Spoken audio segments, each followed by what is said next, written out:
After 8 years, we left Spain, and here's why. You see, for 8 years, Spain was our home. Spain was the place we thought was going to be our forever home. We established a family, we had the kids in football, we even opened up a business and had an actual store in one of the cities where we lived in. We thought everything was settled, we thought everything was done for. This was going to be our forever home, and we didn't need to move anywhere else but stay here. Unfortunately, after 8 years, that mentality and that dream of being a forever home changed. And you see, a lot of things happened that made it change. The economy started changing, the way of life started changing, the cost of living started changing, people's mentality and the way people were treating us started changing. Unfortunately, we thought that by owning a business or by trying to incorporate more into the culture and trying to incorporate more in with the people, we were going to have friends. We were going to have people that we can rely on and trust on and call friends. Unfortunately, the more we had, the more envious people got.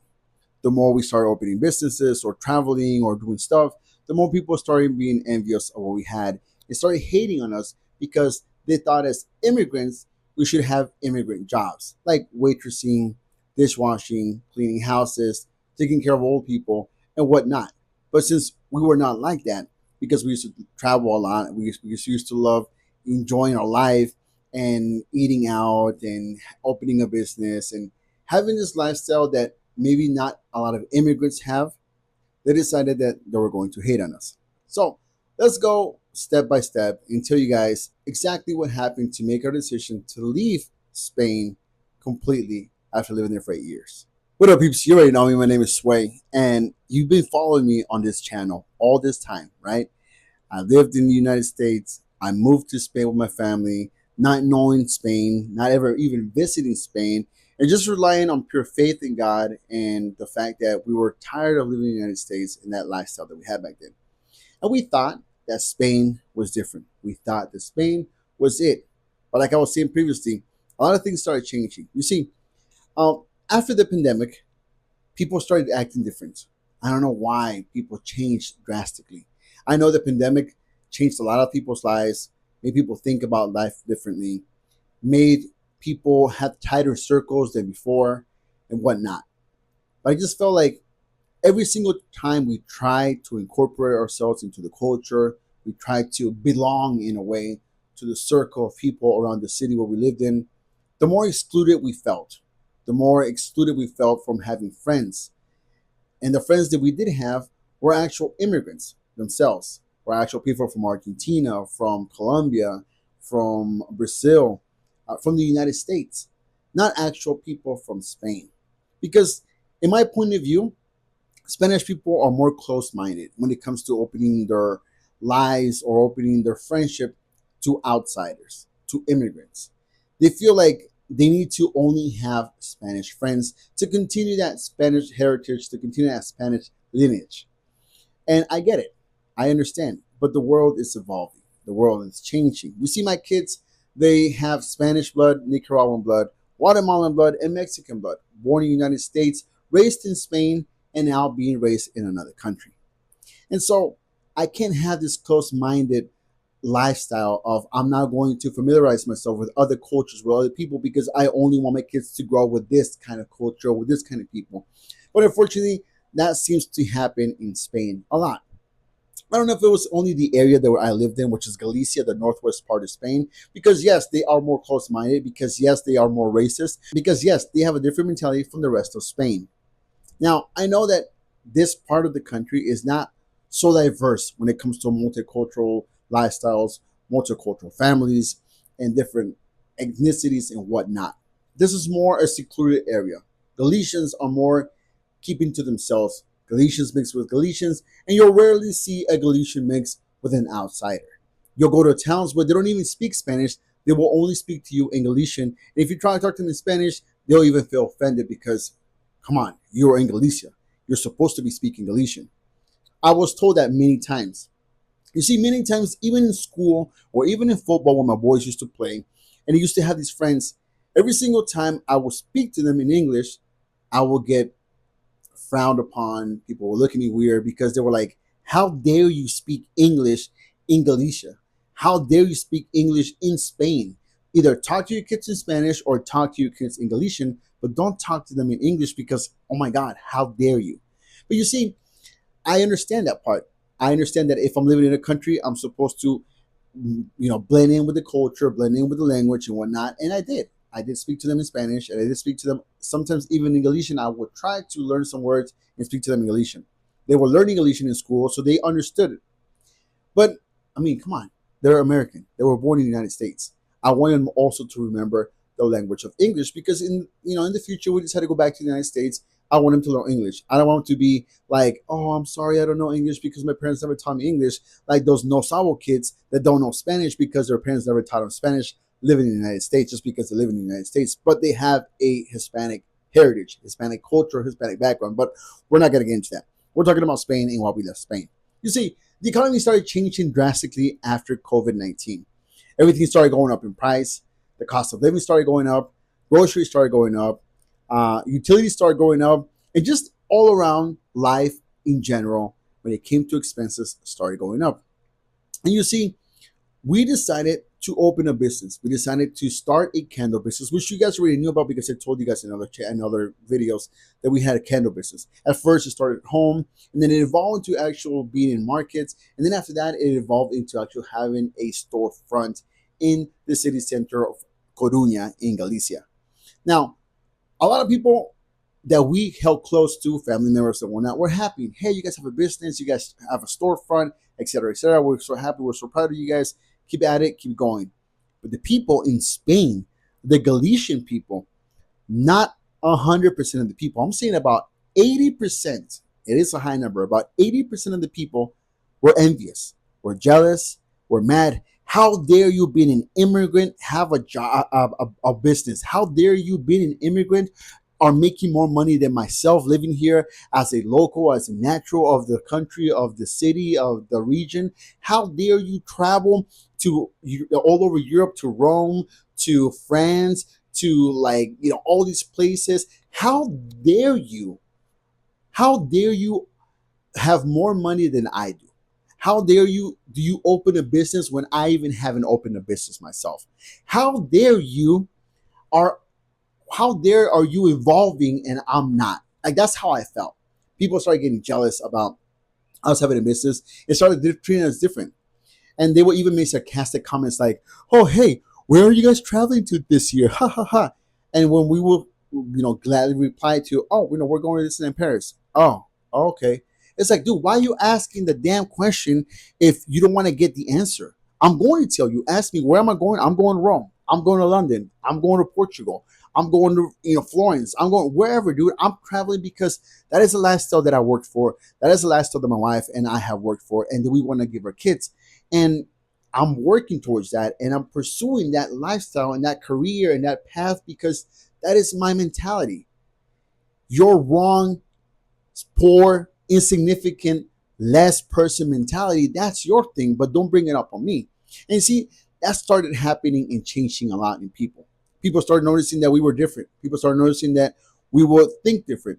We would talk about business different. We would talk about money different. We would even talk about life differently. And it felt like this is incorrect. You are not adhering to our culture, to our heritage. And even though we tried, because believe me, we really tried. We tried going to the festivals. We tried going to the events, the community events. We tried even incorporating into dressing up like them during the medieval fairs. We tried going to their religious activities. We tried to belong in Spain. But whatever we did, it was never enough for the people there. Spain and the people in Spain are racist. Maybe perhaps not all of Spain, but the part we lived in Galicia, they are really racist. So after 8 years, what made you click? Well, what made me click was the fact that before you could live on Spain with 1,500 euros perfectly fine. Before COVID, 1,500 euros will make you live great. It wouldn't make you live a lavish lifestyle. It will make you live comfortably. So we decided that, hey, we're going to call it for a home because we're making about 2K a month, and that's more than enough. But all of a sudden, after COVID-19, the cost of living went up to 3K, and then 4K, and then 5K. And then, of course, you had to think about you had a business. You had to maintain the business. You had to maintain your lifestyle. You had to take care of your kids. They were in football. They were in swimming. They were in karate. They were in whatever activities, and you had to pay for that. On top of that, you had to pay for groceries, which were going up in price. Olive oil, eggs, milk, etc. You name it, they were going up in price. All of a sudden, the rent was 400 euros. Now it went up to 800 euros. And it started getting to this point where, like, okay, what is happening? We don't live in the United States. We live in Spain, where supposedly before COVID 19, 2K will make you live a lavish lifestyle, will make you live a comfortable lifestyle. Now you're telling me with 2K, I can barely survive for the family of four? Something's wrong here. And then not only that, but the government itself eats you alive if you're a small business owner. If you're a small business owner, the government will eat you alive, spit you out, and then stomp on you and tell you you're worthless because that's how they treat small business owners in Spain. And you're probably saying, why? Well, let me tell you why. You see, in Spain, there's a law that if you want to open up a business, if you want to be a business owner, you have to kind of sign up this membership, which gives you a title of a business owner, empresario, right? But with great power comes great responsibility, or another way, with a business comes you own the government money just because you exist. You see, being a business owner in Spain, it requires for you to pay the government a certain fee monthly per person, not per business, per person. My wife had to pay 380 euros a month. I had to pay 250 euros a month just for having the title of business owner. And you had to have that title, you had to have that, government stated thing, because that was part of having a business in Spain. Now, you're probably saying, okay, don't have the business and just don't have the business license and just have a business. You couldn't do that. You had to have the business like title, and then you had to have the license in order for you to operate the business itself. And on top of that, the government stays with 47% of your revenue. I'm talking almost 50% of what you earn. So if you're earning about 3K in sales, 1,500 euros of those 3K are going to the government just because they're allowing you to live. They're allowing you to have a business, and they're allowing you to exist in their country. Therefore, you have to pay them the 1,500 euros. Oh, on top of that, you got to pay them that little membership fee I told you about for having that business owner title. On top of that, you got to pay that as well. Now you're probably thinking, all right, cool. Well, maybe if you don't like make money that month, you don't have to pay that fee. No, you still do. You still do. Even if you're making or not making money at all, you still have to pay that membership fee to the government, and you still have to pay 47% of whatever it is you're earning to the government. Now you're probably thinking, my man, are you serious? Yes, I am dead serious. Google it up. See how many small businesses have closed down since after COVID 19. Take that number, leave it in the comments, and you'll understand why Spain is not a great small business country and a story. So we started seeing that, and all of a sudden it's like, okay, now we're surviving. Now we're not enjoying life. Now we're not traveling like we used to before, because now we're making money, but the government's taking all the money. We're starting to get stressed. We're starting to get depressed. We started to think like twice about the decision of living in Spain. We started to think like maybe it's time to go back to the US, but at the same time, we know that stuff in the US are not working great and whatnot. And we decided, you know what? Something's got to happen. Something's got to change. And then in 2024, something did change. Something did click. And after that decision, our life was different. And it's been about a year or so that our life has been more calm, more peaceful, more enjoyable, and honestly, more thankful that we left Spain. Have you seen what's going on in Spain lately with the invasion of the Moroccan people, the invasion of all these illegal immigrants? If you thought the US had a terrible issue with illegal immigration, look at Spain and think about it. If you really want to move to Spain and live there, you got to really think twice. And to all those content creators out there that are sugarcoating Spain, saying that Spain is this great, marvelous wonderland, please quit BSing the people and tell the people the correct way of life and what is really happening inside of Spain. Just because you live in this little bubble and you make this much money thanks to social media and whatnot, or thanks to your dollars you have saved up in the US and you have this beautiful lifestyle in Spain, doesn't mean that the lifestyle is like that in Spain in general. So if you're watching me and you're a content creator that makes content about Spain, sugarcoating Spain, please quit your BS and tell people how life is really like in Spain when it comes to working in Spain, living in Spain, having a family in Spain, having a social life, if any, in Spain. Then people who are watching the video, like the people who are watching me right now, can decide if Spain is really worth it or not. And believe me, in my point of view, Spain is not worth it. And that's 8 years of living there. Believe me, I had people who lived there for 6 months and started running back home. I have people who are still living there right now and are looking for a way out. They don't even care if they go to a third world country as long as they're not in Spain. So that's what happened. And that's the reason why we left Spain, because life is unbearable. The economy is bad. Social life is bad. Everything in Spain is going downhill. Unfortunately, before COVID-19, Spain was an amazing place to be in.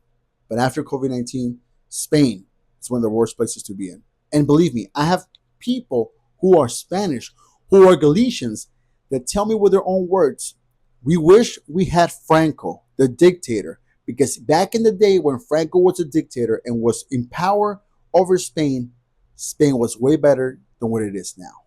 Now, if you want to know where we're living now or what's happened after that and where we are now in our life, go ahead and subscribe. Go ahead and leave a comment. Let me know if you're ready for part 2 and stay updated, because I'm back on YouTube and I want to tell you all about my life and I want to help you grow financially, emotionally, spiritually, and just enjoy life, because life is meant to be enjoyed.